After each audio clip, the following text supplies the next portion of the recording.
I had always wanted, since I was a little kid, I'd see these older couples dancing. Every step was perfect and every move was in unison. They were one.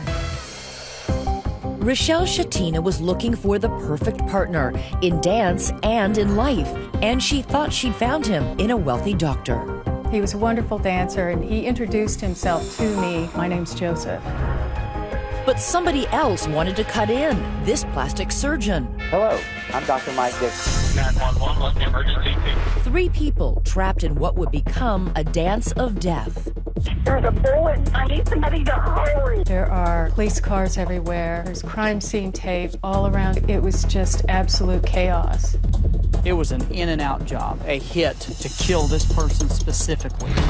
Tonight, only on 2020, the woman caught in the middle between 2 doctors. The kind of plot you'd expect from a soap opera. This is the oldest story in the book. This is vengeance. This is revenge. This is pride. A dangerous game of cat and mouse. Accused of hiring a hitman. There was some kind of a triangle thing going on. But who's the cat? No part of this is right. Who's the mouse? This is a huge whodunit. A case with no shortage of suspects, a list of ex-girlfriends, a peeping Tom in the backyard, and a con man with his own obsession. I'm kind of sassy smart. He had a big man crush on Mike. And tonight, with something he never said on the stand, he's talking only to 2020. Do you consider yourself a cold-blooded killer? Characters so villainous, even their own children turn on them. You've made yourself a monster, Dad. There are real sociopaths. Sometimes they sleep in your bed with you. Okay, game on. A last dance in Texas. Good evening, I'm Elizabeth Vargas. And I'm David Muir, right here tonight, an all-new interview with a convicted killer, speaking only to 2020. And on our cameras, telling the opposite of what he had earlier told police. It's all part of what threw that headline-making trial into chaos. A case you haven't heard the last of. It is gearing up for an appeal, the story of a couple taking a second chance on love, and the plastic surgeon who didn't want that to happen. An unexpected love triangle, but now there's a 4th person trying to break into their dance, whatever it takes. Here's Ryan Smith. On a lazy summer afternoon in Lubbock, Texas. 911, what's the emergency? A break-in in this neighborhood of stately homes. Somebody has broken a window in the back, and the doctor did not show up for work today. Prominent local physician, Dr. Joseph Saunier, is found murdered. A landscaper finds his body. Oh, no! Oh, God. Zach Johnson, a detective with the Lubbock Police, heads to the scene. This neighborhood had to be freaked out by this killer. They were very scared because this doesn't happen, especially to somebody that's so esteemed. Upon entering Saunier's house, it's immediately clear to Detective Johnson that this isn't a robbery gone bad. There was artwork in the home. There were very expensive pieces of furniture. Nothing was taken. It was an in-and-out job. In the dining area, Johnson can see where the fatal blows were delivered. And that crime scene was very succinct. It wasn't spread out. You had the overturned chair, you had the glass on the floor, and you had the casings. So you knew that he was shot right here. Another clue stands out. A Gatorade bottle lies on the floor near the shell casings from the bullets. Police determine it's a crudely fashioned silencer. We were dealing with something that was a hit, of sorts, that somebody had come to this house and to kill this person specifically. But who? To me, it was just mind-boggling. Why is this man dead? He's a well-respected citizen in this community. Why is he dead? Saunier's children are devastated and perplexed. 2 years earlier, their mother had been murdered, and now their father too. For Saunier's oldest son, Dallas, it's a hauntingly familiar scenario. I knew how to plan a funeral. I knew how to scrub blood off the floor. I knew everything we had to do because I'd already done it once before. This just doesn't happen. The statistical likelihood that both parents would be murdered, separate occasions, is unfathomable. This all took place in Lubbock, Texas, nestled in the heart of ranching country. a broad and windswept terrain of cotton fields, cattle, and money. You can't see better sunsets and sunrises and thunderstorms and everything else coming in, but it's the people that drive it. There's no better people probably anywhere in the world. One of those people is the victim, Joseph Sonnier, a well-known doctor, successful businessman, and multi-millionaire. And as far as women in Lubbock are concerned, unquestionably a catch. He enjoys foreign travel, has a 6-figure wine collection, and even makes his own perfume. He was a single man in his late 40s with disposable income and an empty house. Dallas remembers how his father fell apart when his mother walked out on him after 27 years of marriage for another man. She was the only person that he had ever been with and ever dated and ever fallen in love with. When they got divorced, it was a shock to him. Everything he'd worked for in his life evaporated in 1 second. His ex-wife Becky quickly remarried, and to the Sonnier family's horror, she was murdered by her new husband, who then killed himself. James Sonnier remembers how his father helped him and his brothers come to terms with their mother's murder. He came in after she was murdered, and he became like our guide about how to handle this tragedy. And the elder Sonnier was still in the process of rebuilding his own life. 48 years old and on the dating scene, Dr. Sonnier takes a chance. He went, I think on a lark, to a dance class, ballroom and salsa and swing. And through that dance community, he found his confidence again. And that's not all he finds. He started to meet beautiful single women, attractive women who were also, in his age range. So that's how he was able to start dating again. And he got the mojo back like that. So how did you feel about the women that he dated? The truth is, we liked most of them. Dallas and his brothers had grown up and moved away, but every fall they joined their dad for a Texas Tech football game. One year, Dr. Sonnier brings a date to their family tailgate. She's blonde, she's tall, she's gorgeous.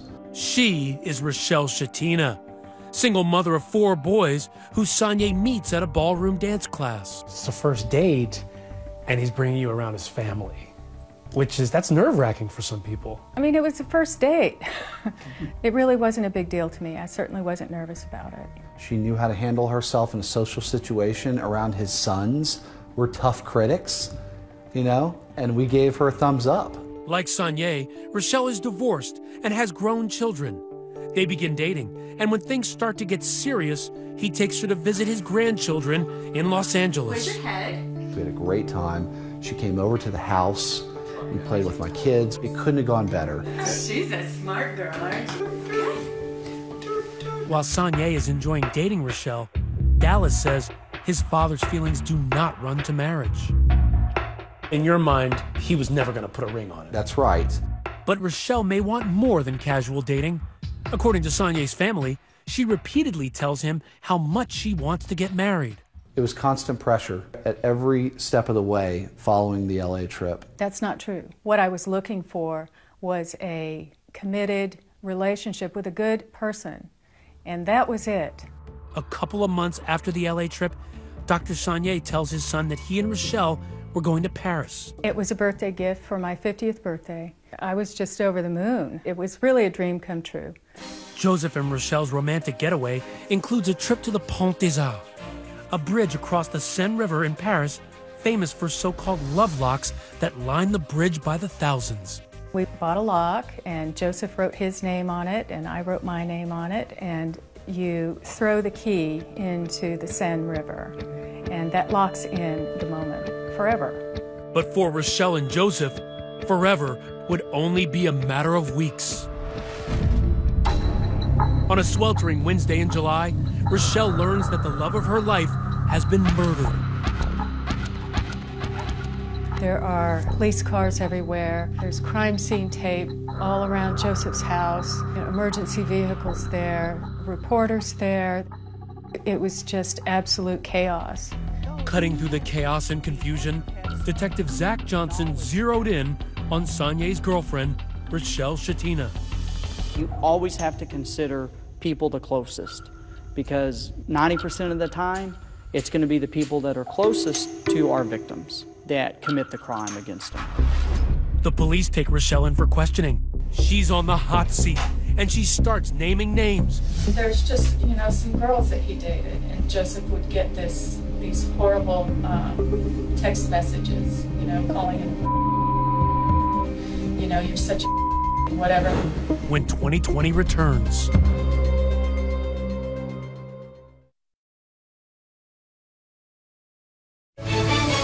"2020 continues with a last dance in Texas. Joseph Sonnier, a respected doctor, is found murdered in his home in an upscale Lubbock neighborhood. And the first person homicide detective Zach Johnson wants to interview is Rochelle Shatina, Sonnier's current girlfriend. He brings her in for questioning. How would you describe your relationship with Dr. Sonnier? He's the love of my life. Meeting with Rochelle that very first time, I don't know a lot about her. There were a couple of things that were mentioned by her that struck me as odd. Rochelle tells Detective Johnson that in the months leading up to the murder, she feels like someone was watching her, following her to the gym. I'd gone in to work out, and I pulled into the parking lot, and there was this big, creepy-looking guy sitting there, and at the door, like he was looking for someone or watching someone. She also thinks someone was hiding in Sonnier's backyard, spying on the couple one evening after dance class. It was dark outside, and Joseph and I both saw a flash from the outside. We laughed and we kind of joked about, maybe somebody was following us. Detective Johnson asks Rochelle if she knows anyone who might have stalked the doctor or held a grudge against him. Joseph would get these horrible text messages, calling him and, you're such a and whatever. And Rochelle has no shortage of theories about suspects. She rattles off a list of Sonnier's ex-girlfriends. She also remembers a letter she received from a mysterious woman named Tina. And that she met Joseph on the internet, and that they had sex for money, basically. And he said, this is obviously someone trying to drive a wedge in between us. Police are intrigued by the idea of a love rival, but instead of focusing on Sonnier's dating history, he asks Rochelle about her past lovers.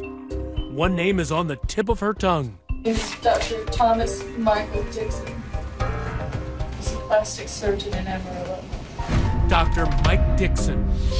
Hello, I'm Dr. Mike Dixon. If you're considering plastic surgery... Well known, he's divorced, wealthy, and used to date Rochelle. He had a med spa in Amarillo, and I went there to get Botox injections. What attracted you to him? He was funny, he was very witty, and he was enjoyable. It was, if it can be enjoyable to have somebody put needles in your face, I guess that's about as enjoyable as it could be. Rochelle and Dr. Dixon had dated for a year and a half before they broke up, and she started seeing Dr. Sonnier. Did he know about your current relationship? He knew that I was dating Joseph. He called him by name in a series of text messages, trying to get me to go out with him and to meet him for coffee.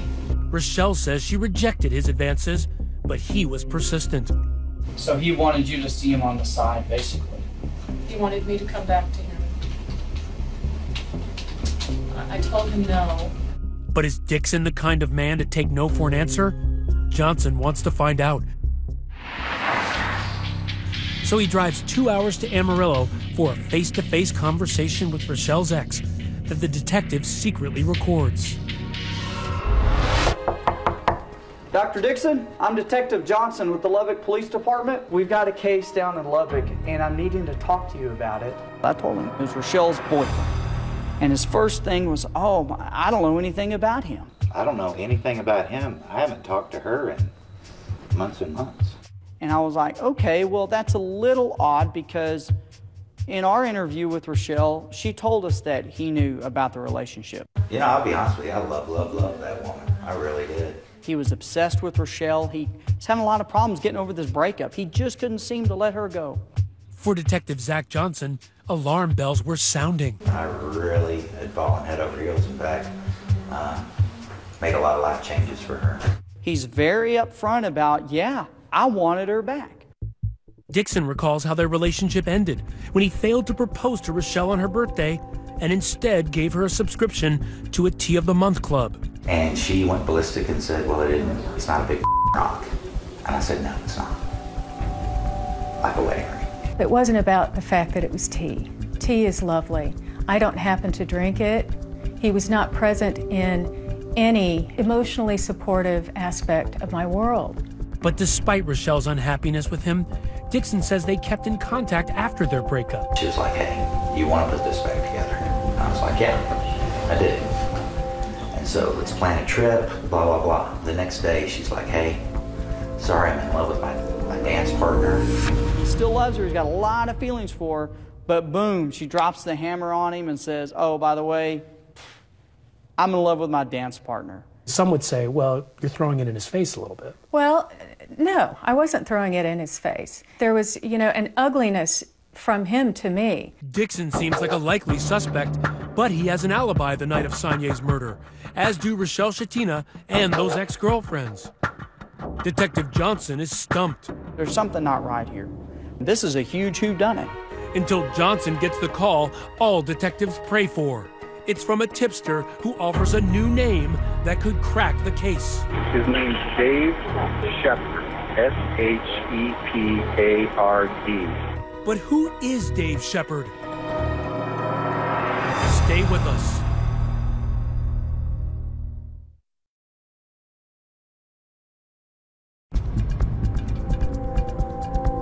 Homicide detective Zach Johnson is desperately trying to unravel a tangled web. But he has no viable suspects in the murder of Dr. Joseph Sonier until he gets a phone call. What was it that broke this case wide open for you? When Paul Reynolds called the police department. My name's Paul Reynolds, and we think we got a crime that happened down there in Lubbock. It's a homicide. Who is Paul Reynolds? Believe it or not, there are good people in the world, and Paul Reynolds is one of them. Reynolds is a registered nurse, down on his luck when a childhood friend named Dave Shepard offers to let him crash on his couch. He offers to tell police everything he knows. He kind of started with just weird talk. According to Reynolds, Shepard starts acting strangely, telling wild, violent stories of killing a man in Lubbock. Incredulous, Reynolds Googles the information only to discover that the murder is real. And then these stories started to come out. Reynolds tells investigators that, coincidentally, Shepard is a good friend of none other than Rochelle's ex, Dr. Mike Dixon. The investigation takes a turn, zeroing in on Shepard. And tell me about y'all's relationship, how it evolved. He's quick-witted. I'm kind of sassy, smart. Shepard tells investigators he and Dixon bonded over cigars and martinis at local hangouts in Amarillo, commiserating over their ex-wives. Smoking cigars is a very sociable thing, and we just connected and hooked up. Shepard's daughters, Haley, Abigail, and Rachel, speaking exclusively to 2020 about the strange bond between their father and Dr. Mike Dixon. Dad was definitely obsessed with Mike. Really? He had a big man crush on Mike. It was an unlikely bromance. Dixon, a successful plastic surgeon, and Shepard, a divorced, unemployed con man. So what did your dad see in him? His money and his success. Dad wanted to be Mike. Shepard may have been obsessed with Dixon, but Dixon was obsessed with someone else, Rochelle Shatina. He loved his wife for her. She broke up his marriage, and he just wanted to, I guess, pay back. David Shepard does come in and tells us exactly what happened. So he tells you everything. This whole thing was like this stair step, and it started at the very bottom of these stairs as being a prank. Shepard tells police that it all began harmlessly enough, trying to tarnish Dr. Sonier's reputation in the hope that Rochelle would break up with him and run back to the arms of Dixon.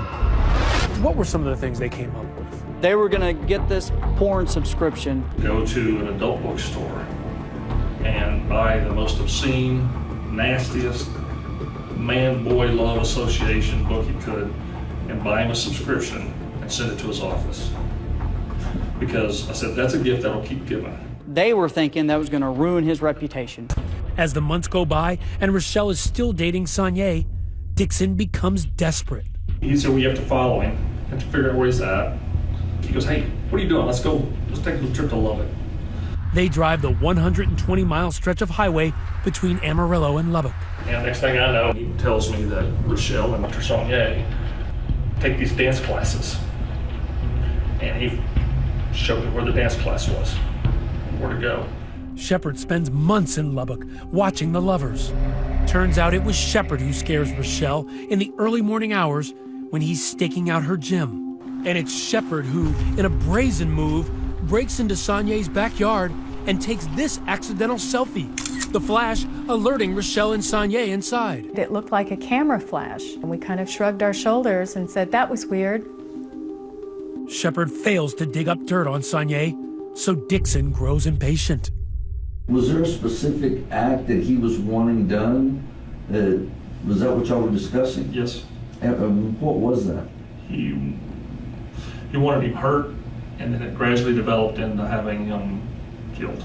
After hours of interrogation, an exhausted Shepard gives police a blow-by-blow of what happened that night. A full confession. July 10th, 2012 is the last night Shepard will stalk his prey.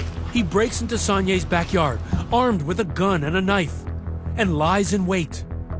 Sonia comes home, makes himself a drink after a long day at work. Suddenly, Shepard is at the back window. Pull the gun out of the bag with the Gatorade on it. I point the weapon with the bottle at him. Shepard pushes through the window and fires, emptying his gun into Sonia. The doctor somehow finds enough strength to stumble out of the room to get away. But Shepard is in pursuit and finds him in the garage where he stabs him 11 times. He's laying on the floor, not moving, not breathing, nothing. I check his pulse in his neck. He's dead. District Attorney Matt Powell offers Shepard a deal. Rat out his good friend, Dr. Mike Dixon, in exchange for a life sentence instead of a death sentence. He's a murderer, he's a liar, he's a thief, he's an embezzler, he's lots of things. As far as his role in this, I think he was a pawn for Mike Dixon. But who will the jury believe? A respected plastic surgeon or a convicted con man? When 2020 returns. 2020 continues with A Last Dance in Texas. Despite the fall chill rolling across the outer western plains, in downtown Lubbock, things were heating up as the biggest murder trial this town has ever witnessed kicked off. This prominent plastic surgeon, Dr. Michael Dixon, accused of hiring a hitman, friend and business partner David Shepard. I cannot believe that they did this. It makes me so angry. A low-life scum and a piece of doctor.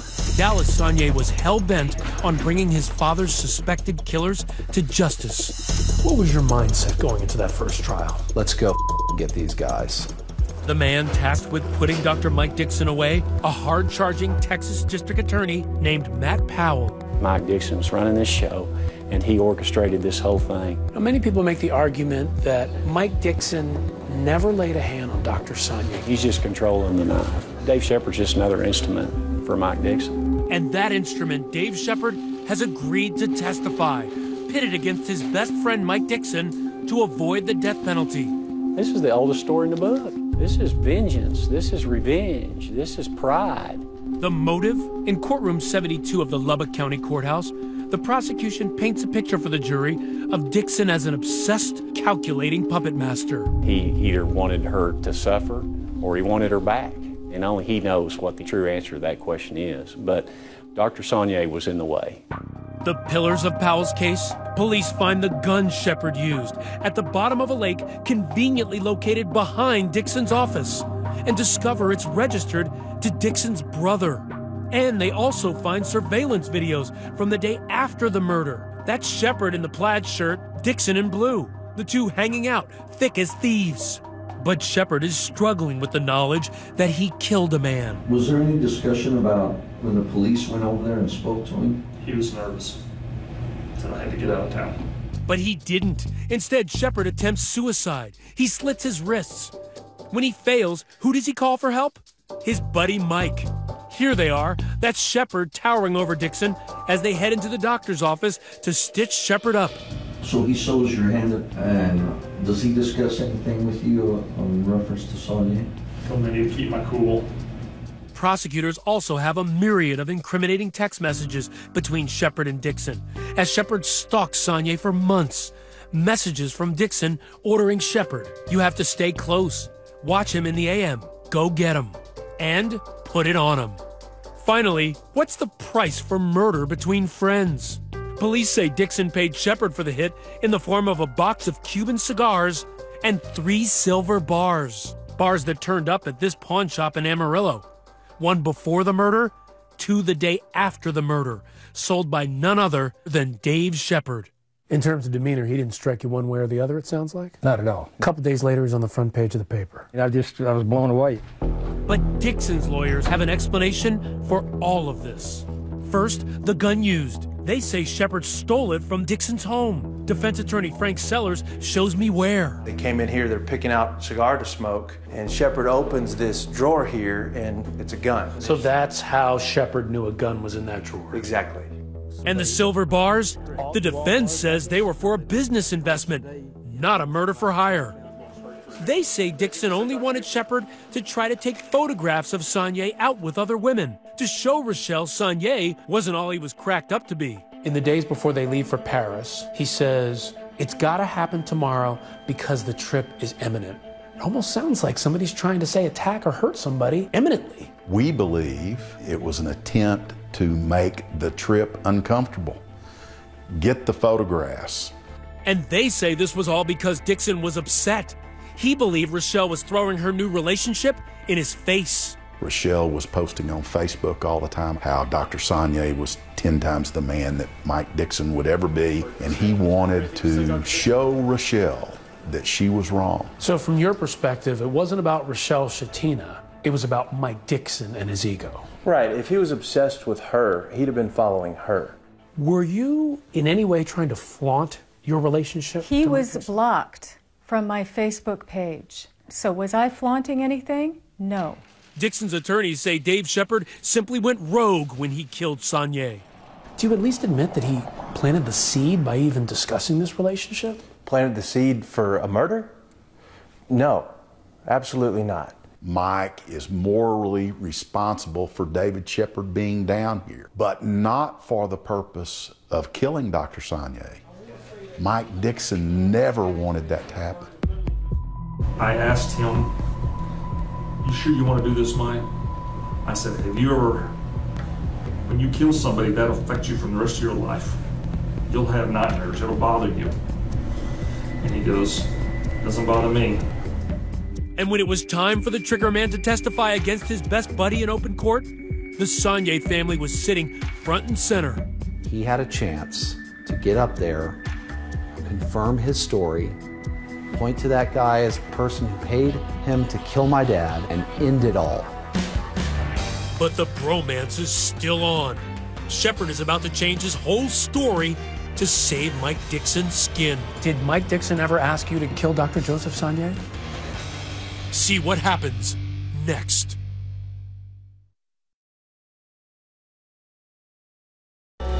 When the confessed murderer David Shepard took the stand at his best friend Mike Dixon's trial, he was facing the victim's family, the jury, but perhaps most poignantly, his 3 daughters, Rachel, Abigail, and Haley. And they are not here to defend their father. You were in that courtroom to get closure. We were there more in support of the Sonia family. Right. Yes. Our heart was broken for them. Shepard's daughters saying their father is a murderer.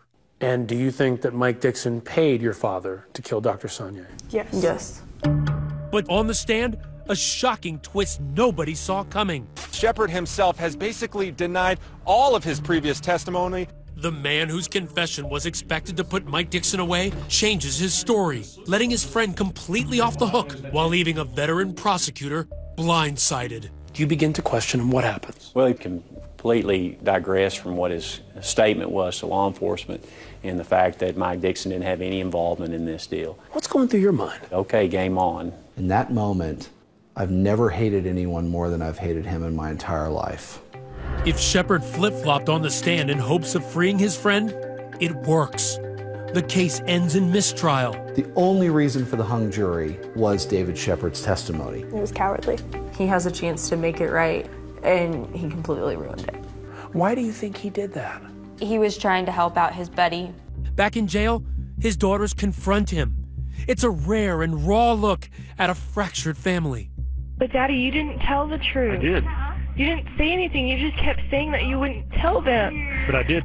But why didn't you tell? No, you didn't, Dad. You said, I plead the fifth. I'm not going to answer that. No part of this is right. None of it will ever be right. There's nothing I could do. No matter what you do. They think I'm some kind of a monster. You've made yourself a monster, Dad. I mean, and you were literally breaking down in tears. It was frustrating. I felt like I was scolding a child. Like, I just want you to answer my question, and then you can go back to timeout. Shepard is now in a permanent timeout, a life sentence at this maximum security prison in West Texas for the murder of Dr. Joseph Sonnier. And since his courtroom flip-flopped, he is sticking to what he said on the stand. Your daughters told us that they were so upset that this was your chance to get up there and to tell the truth, and that in their mind you lied. Yes. How does that make you feel? Pretty bad. They know me. They should know when I'm telling the truth and when I'm not. And I was telling the truth on the stand. Unlike the story Shepard told police of a cold-blooded hit on Sonnier. Pull the gun out of the bag with the Gatorade on it. I point the weapon with the bottle at him. He says the truth is, neither he nor Dixon ever intended for Sonnier to die. It was all a tragic accident. Did Mike Dixon ever ask you to kill Dr. No, Joseph? Absolutely not. Absolutely not. But remember, he confessed to police that Dixon wanted him to kill Sonnier. He wanted him hurt, and then it gradually developed into having him killed. When the police interrogated you, you said that Mike Dixon was a part of this. Right. Why did you tell them that? I embellished. I felt that's what I had to do. Shepard claims he told a tall tale to save his own life. So in your mind, you made up the story that Mike Dixon was involved to get the death penalty off the table. Yeah. The real story, according to Shepard, is that Mike Dixon wanted him to keep tabs on his ex-girlfriend Rochelle and her new boyfriend. So he asked Shepard to follow them and take pictures. Why'd you help him with this? Seems kind of silly. Looking back, I didn't want to offend anybody. Don't want to hurt anybody, and I sometimes have a hard time saying no, I guess. There were all these text messages that Mike Dixon was sending to you. Go get him, whip and spur. So those text messages were referring to... I would assume staying on target so you can get a picture of him with another girl besides Rochelle. And on that muggy summer night in July, Shepard and Sonnier finally come face to face in Sonnier's backyard. And police say Shepard is armed with that gun, the homemade silencer, and a knife. So what happened that night? I'm in his backyard. He knocks on the window, and I waved up, and walked to it. I said, I'm showing you some stuff. He goes, ah, and I lift stuff up, and then the world went, things got out of hand. Unintentionally, gun fired. I'm leaning in to see if he's okay. I fall in the window, and then he's getting up and going around. I'm running around to see what's going on. I said, Dr. Sonnier, are you all right? I don't hear anything. Go in the garage. He's laying prone.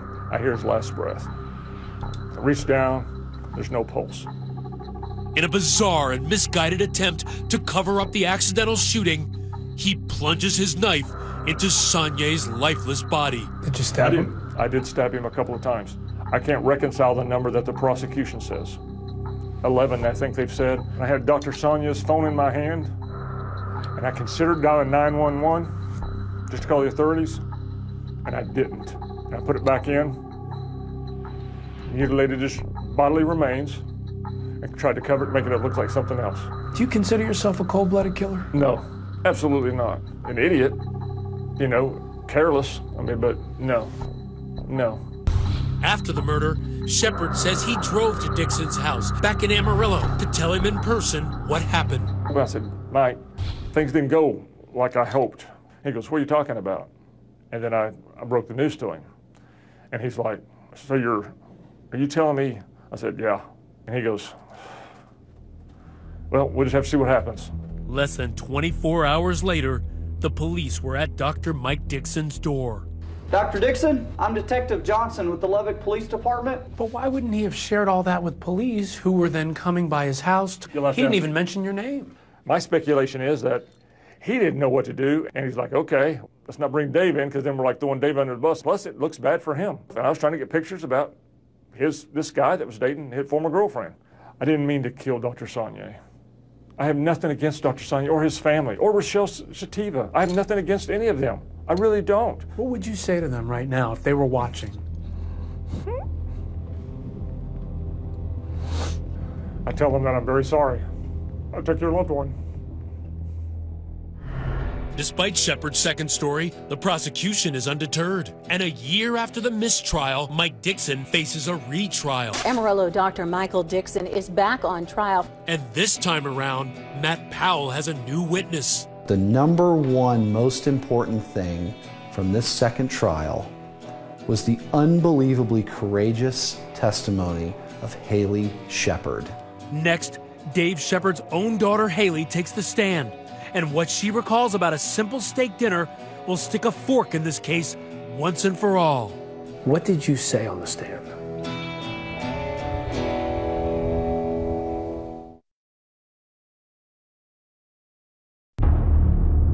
Lubbock, Texas.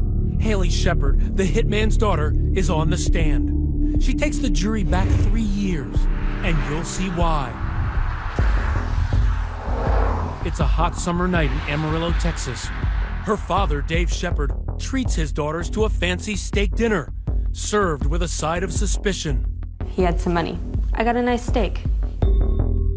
Shepard's daughters say that night their typically cash-poor father bragged about buying a new grill and new tires for his SUV. Dad had money out of the blue. He just randomly had money, and he didn't ever have money. For his older daughter, Haley, there was also a brand new cell phone. We all asked him, how do you have money? And his words were, I did some work for Mike and he paid me early. This time, the prosecutor calls her, not her father, to testify in Mike Dixon's retrial. And you think that was a prepayment for killing Dr. Sonnier? In retrospect, absolutely.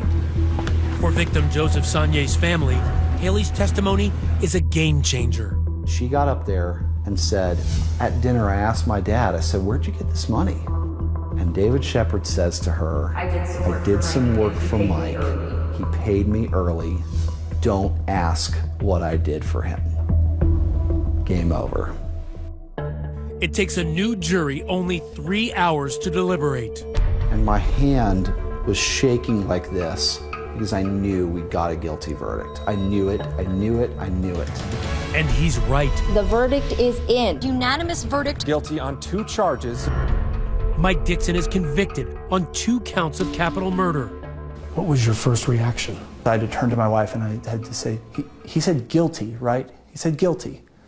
We've been waiting for that moment for over 3 years. For the Sonnier brothers, it's finally closure. When you look at